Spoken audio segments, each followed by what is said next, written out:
What are we doing here? And where are we gonna go? It's like we just woke up one morning and then it's welcome to the show.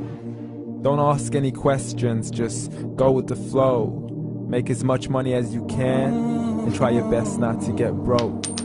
Copy everything you see on the TV, from the hairstyles to the clothes, and don't think too often, just do exactly as you're told. And if you ever get confused, then just turn towards the alcohol. You'll still hear your thoughts, then just turn up the radio as you learn to live a lifestyle of drugs, sex, and rock and roll.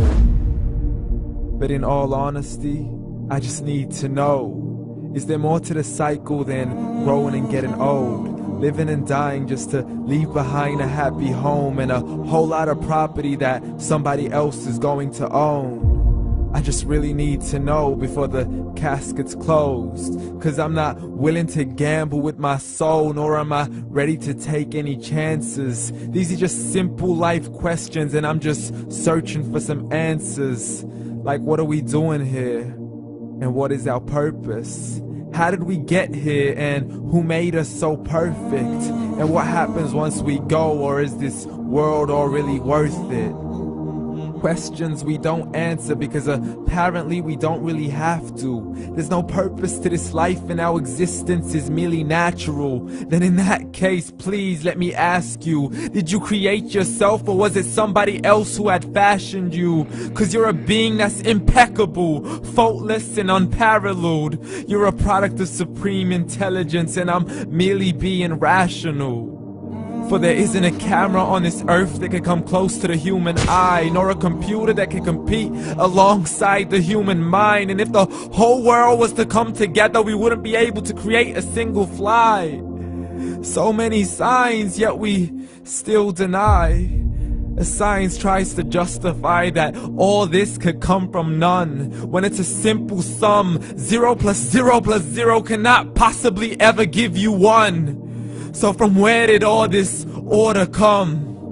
For everything has its origins, a maker, a creator of its own. I mean, the only reason you're watching this video is because somebody had to press upload. So we can believe in the Big Bang, but I'd rather believe in He who caused it to explode. Allah, the creator of everything along with every single soul. The ever-living, the master, the only one who is in control. Unlike his creation, beyond our imagination. And no, he's not a man, nor does he have any partners in association. He's on his own. And no, he did not ever leave us alone. Just like every manufacturer, he left us with an instruction manual. The Quran and Islam, and I'm sorry to jump to conclusions, but it's the only one possible. The only definition of God is the one and only supreme being. It's logical, a book with 0 contradictions, with miracles that are both scientific and historical, all revealed over 1400 years ago.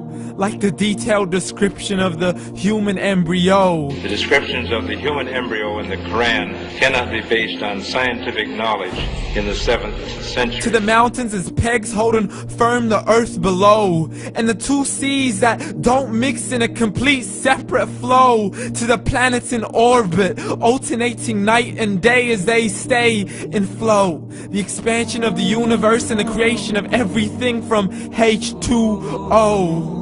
To the stories of the past and the preservation of Pharaoh. To identifying the lowest point in the land where Persia defeated Rome. The gushing fluid that created man in the glands between the ribs and the backbone. And not a word has changed, it's still the same. So please explain how all this was known over 1400 years ago. To a man who couldn't read or write as he would recite whatever the angels spoke. And if you still don't believe, please try to come up with something that's even close.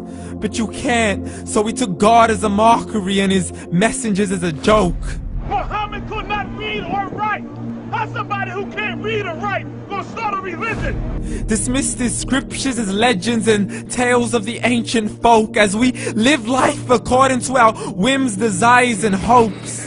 saying this life is the only home we will ever know. We will live then die, then simply turn to bones. YOLO! Correction, after the grass dies, the rain arrives and it regrows, and Allah promises to do the same thing to your very soul and bring you back from your very fingertips to your toes, as the all-seeing supreme being watches us so close, and we are surely being tested in our wealth, our health, and our self, and everything that we've been blessed with. So believe, for we will surely be resurrected and be brought back to our Lord and account for every single deed, as He hands us our books and orders us to read. From the bad to the good and everything in between. You yourself are sufficient for your own accountability, so don't be mad at me. You are the one who thought He wouldn't come back to me. I gave you a whole life long to search after me, but you were busy in all that which was temporary. So read, and glad tidings to all those who believed. And if you disbelieve, read. And don't let that day be the first day you find out what your life really means. Read.